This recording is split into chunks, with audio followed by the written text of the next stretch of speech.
sant ci wuy bi ngeen ñu wuy si démb bi président de la république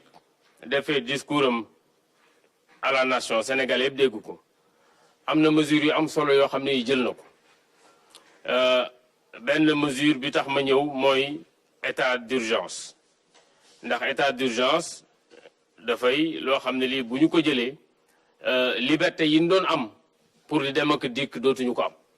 te loolu nag naam du tey la fi mas a am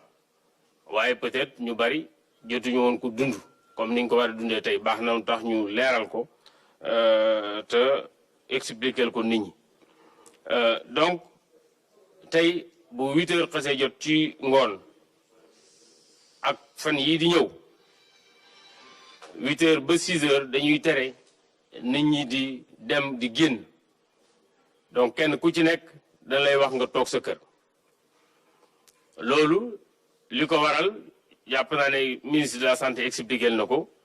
bu du benn du ñaar feebar bi li koy joxe ñi koy vecteur yi koy yóbbu mooy nit ñi dem ak dikk loolu mooy première disposition bi ñu jël donc sur l'ensemble du territoire 8 heures ci ngoon ba 6 heures ci suba kenn ku nekk ñu ngi lay invité nga nekk sa kër bu loolu weesoo it xam nañ ne transport demlante ak dikkalante également bokk na ci liy yóbbu virus bi quelque part bokk na ci li koy toxal mu jógee ci benn bërëb dem ci beneen transport également interurbain comme ni ngeen ko xamee mooy jógee ci garage yi diggante dëkk ak dëkk transport yooyu tere nañ ko c'est valable pour transport en commun c'est également valable pour ñu yore seen oto bopp là aussi bëgg naa mu ñëpp xam ko donc tey jógee ci dëkk ak dëkk à partir d'aujourd'hui danañ ko tere ba ci kanam pour que ñëpp ñu mën a toog ñu éviter déplacement yi pour ñu mën a ensemble xeex virus bi nga xam ne bii mi ngi ñuy bëgg a sonal naturellement nag lu mel noonu boo ko defee dana am ñoo xam ne ñii peut-être du ñàkk ñu mën ci am disposition bu leen mën a jëlal pour ñu mën a liggéey mais en attendant may ñëw ci loolu am na question yu ma journaliste yi posé bu ngeen seetloo daawuñu faral di defee nii conférence de presse li ko waral mooy ndaje mi ñuy bañ muy am moom la ñuy bañal également ci lu mel nii ñëpp ñëw daje fi 50 journalistes avec seeni matériel seeni reporter ñi leen di jàppale kenn ku nekk di bëgg a poser question wala di buuxante moo tax ñu jël format bi biñ koy jëlit waxoon nañ leen ne laata ñuy ñëw kenn ku nekk bën nga poser question jox ko numéro bu mu koy posé ñun ñëpp suma chargé de communication dajale question yi moo ñëwee mu wax ma ko comme ça ñu tontu ci am nañ yaakaar ne ñi mu ci sélectionné du ñàkk mënut a jël yëpp ñi mu ci sélectionné peut-être bu ñu ko dégloo dana mën a leeral parce que leeral donc moo tax ñu ñëw.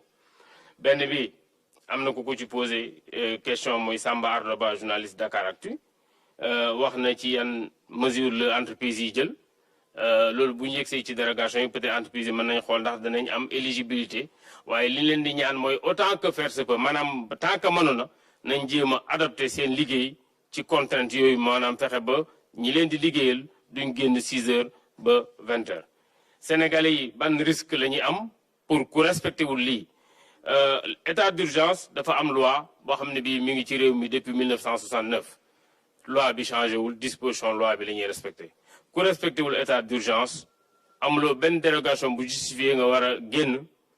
mën nañ laa tëj diggante ñaari weer ba ñaari at mën na laa amande diggante ñeenti junni ba téeméeri junni waaye benn ci amande yi rek lañ la mën a jël duñ la ci booleel ñaari donc loolu mooy li nga xam ne lii moom la loi bi def ci article 21. transport bi nga xam ne bii dafay nekk diggante dëkk ak dëkk moom sax interrégional la wax mais man danaa gën a préciser sax du yegg sax région bi maanaam diggante communauté urbaine ak beneen dañ koy dakkal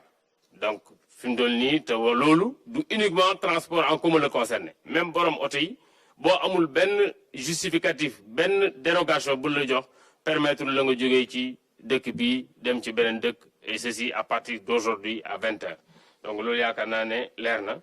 am na ku ma posé question Gallo Daouda benn question d'abord Khalifa Ndiaye wax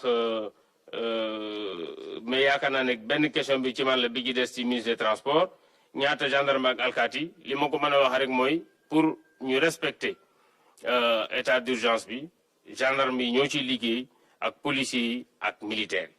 yi donc def nañ réunion léegi ak ñoom ba kenn ku nekk mi ngi jël ses dispositions pour que à partir de tey ñu gis leen sur le terrain pour que ñëpp mën a respecter disposition boobu. beneen bi question bi Gallo Daouda Sall moo ko posé wax na ci julli aljuma gi ndax dana am ci yeneen région yi bon foofu aussi li ma ciy wax rek mooy bi ñu tàmbali médecins yi taxaw wax ne nañ moytu ndaje yi te kenn ku ne xam ne ne julli aussi ay ndaje la defuñ ko pour jéem a tere julli wala pour leneen nañ moytu ndaje yi ak fu munta doon ci sport ci plage yi sport ci terrain yi donc muy disposition yu jël waaye gannaaw religion dafa sensible dañoo jàppoon ci suñu démarche ne duñ ci def lenn lu ñu waxtaanut ak kilifay diine yi man ci sama jëm bopp am na fu ma dem am na ñu ma wax ak ñoom ñëpp ba ñu mànkoo ci kenn ku ne xamoon na ne mois de mars bi amoon na ay événements yu am solo événement religieux parce que ci la nu mu tuddati Porokhane amoon ci la Daaka bi am ci la Kazu Rajab am également ci la appel de Layène am muy événement yu am solo tasaaroo ci dëkk bi kenn ku ne xam ne taalibe yi dañuy jógee fu ne ñu waxtaan ak ñoom ba ñoom ñëpp ñu nangul ñu ko ne malgré que defoon nañ ko seen agenda ñoom comprendre nañ donc démarche boobu lañ jël également pour prières yi waxul ne dañuy tëj jumaa yi yëpp ci Sénégal dañ leen a invité ne leen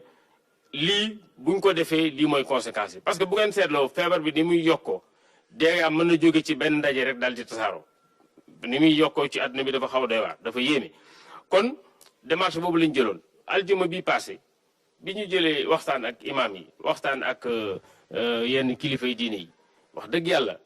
ñun jàpp na ne aljuma bi réussite la parce que pour la première fois nga jël une opération boo xam ne bi soxlawul sax nit ñi di déplacer juste par téléphone sur ñeenti junni ak juróomi téeméer yi juma ñeenti junni yi ak lu topp julliwuñu woon bés ba donc daanaka buñ jëlee téeméer bu nekk ci juma juróom-ñett fukk ak juróom-ñeent respecté nañ disposition bi démarche boobu la ñuy utiliser waat fii aljuma te am nañ yaakaar ne ñëpp dinañ ci adhéré parce que ñëpp gis nañu njëriñ bi parce que de plus en plus chaque jour bu ministre de la santé génnee wax ne nangam yokk na nit ñi di jël conscience que ne affaire bi soriwu leen te loolu am na solo bu njëkk biñ koy tàmbali peut-être ñaari région la woon ñett léegi yaakaar naa ne ñu ngi ci juróom-benn région donc loolu am na solo nit ñi comprendre ko yaakaar naa ne dañ comprendre donc aljuma bii ñëw aussi am nañ yaakaar ne nit ñi danañ mën a comprendre pour que ñun ñëpp ñu mën a aar ñun liñ ciy dugal du dara lu mooy aar Sénégalais yi te gëm naa yaakaar ne kilifa yi diine yi wala peut-être imam yi nga xam ne ñoo jiite nit ñi amuñ ci beneen objectif ñoom it lu mooy aar ñi nga xam ne ñooy seen taalibe wala ñoo ànd ak ñoom. ci wàllu également dérogation am na ñu laaj yan service ñooy am dérogation moo wax ne arrêté bi nga xam ne bii man maa koy jël naa ko ba pare sax d'ailleurs bi président signé décret état d'urgence dañu ne ci biir réew mi ci gox bu ne bés bu yàlla sàkk de 20h à 6h maytu nit ñi ñuy circuler ci gox bu ne waaye ñu teg ci ne diggante ñaari gox yi également moom duñ sax permettre ci bés bi nit ñi di circuler donc kenn ku nekk nekkal fa nga nekk mën ngaa dox ci biir dëkk boobu nga nekk de 6h du matin ba 20h bu weesuloo permettre luñ la ko ñu ne arrêté bi am na ñoo xam ne ñii bokkuñu ci mooy président institution yi ci Sénégal xam ngeen leen seen président bokkuñu ci les ministres ak secrétaires d'État les députés ambassadeurs yi gouverneurs préfets ak sous-préfets ak seeni adjoints magistrats et greffiers personnel de santé personnel de défense et de sécurité personnel de santé donc ñooñu ci arrêté bi ñoom bokkuñ ci tere bi waaye nag arrêté bi aussi permettre na ministre de l'intérieur gouverneur wala préfet bu fekkente ne soxla na ko maanaam pour wàllu liggéey wala pour ku feebar wala ku am urgence ñu permettre la souplesse boobu ñoom ñu mën la may këyit nga mën a bouger ci soit ci biir dëkk bi wala nga génn sa dëkk dem beneen dëkk donc loolu moo doon solo si ndaje bi man ma war ci intervenir xanaa ma bàyyi suma naataangool ministre des transports mu ñëw complété par rapport ak question yi ñu ko posé jërë ngeen jëf